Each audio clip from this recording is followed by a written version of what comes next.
So you're used to the nice, neat world of relational databases, right? Everything in its place. Then you hear about a data lake, and it just sounds, well, a bit chaotic. Endless storage, any kind of data.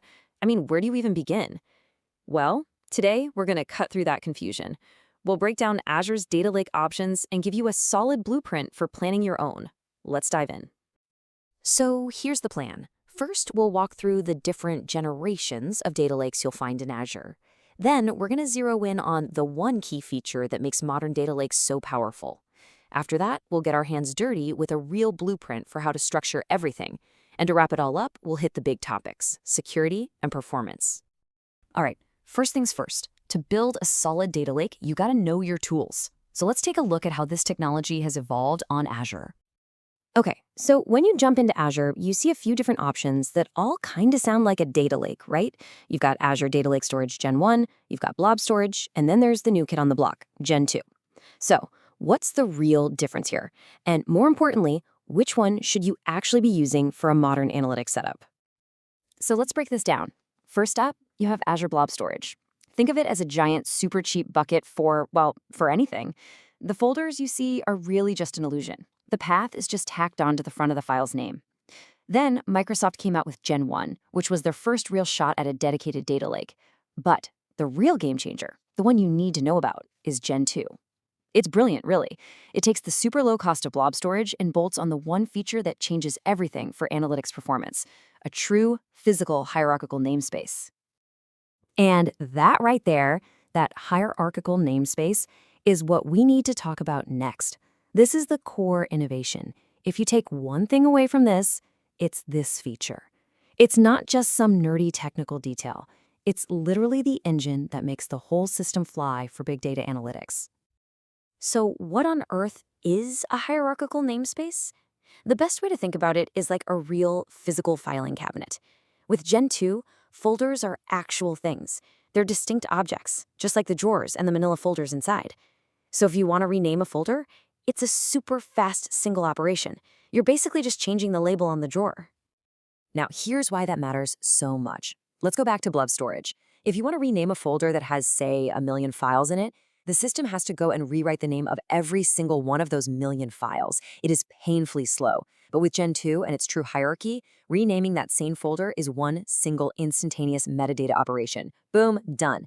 It's what we call an atomic operation, and that speed difference isn't just nice, it's absolutely crucial for any serious analytics work. And this true hierarchy isn't just about renaming folders. It unlocks a whole chain of benefits. Yeah, query performance gets a huge boost, and directory changes are instant. But the biggest deal is that it enables a special tool called the ABFS driver.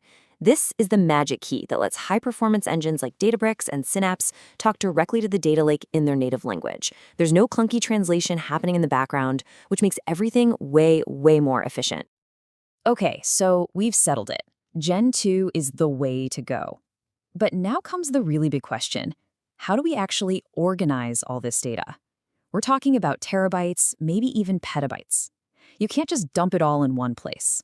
So let's talk about the blueprint. And this really is the million-dollar question, isn't it? Because if you don't have a plan, your beautiful data lake is going to turn into a data swamp fast. You know, that murky, useless mess where data goes to be forgotten.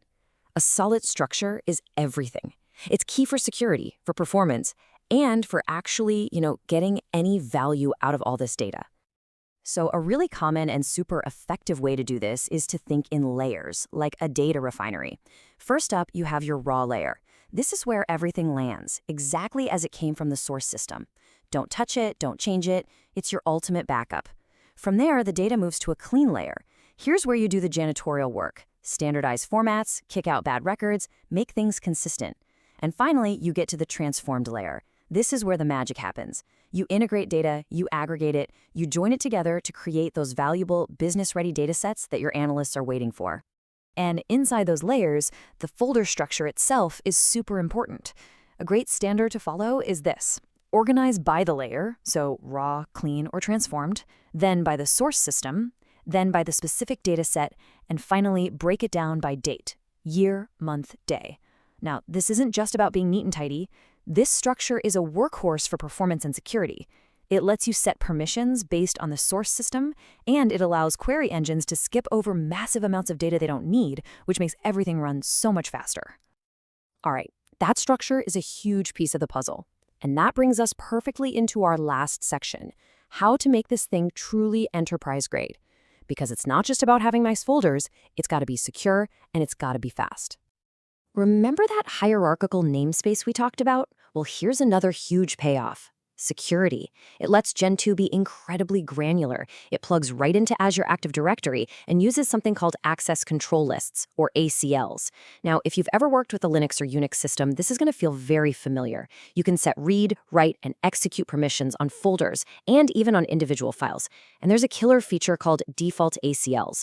You set them on a folder, and any new file that lands in there automatically gets those same permissions. It makes managing security at scale so much easier. Last but not least, let's lock in on performance. There are two huge things you need to get right. First is your partitioning strategy, which we've already covered. That date-based folder structure is your best friend for making queries fast. It lets the engine prune away data it doesn't need to read. The second absolute must-do is your file format. Please, do not just dump raw CSV files in there. You need to use a modern column-oriented format like Parquet. See, Parquet stores data by columns, not rows, and it has the data types baked right in. This is a massive win for analytics queries that usually only care about a few columns out of hundreds. It also saves you a ton of processing time because you don't have to constantly parse text and figure out if something's a number or a date. So, as that fire hose of data starts to flow into your new platform, you really have to ask yourself one question. Am I building a powerful, well-organized data lake that's going to drive value for my business? Or am I just creating a data swamp? The good news is, with a little bit of planning using these principles, the choice is entirely up to you. And that's a wrap on our breakdown of Azure Data Lakes. Hope you found that useful. If you did, you know the drill. Like, share, and subscribe so you don't miss our next explainer. Thanks for tuning in.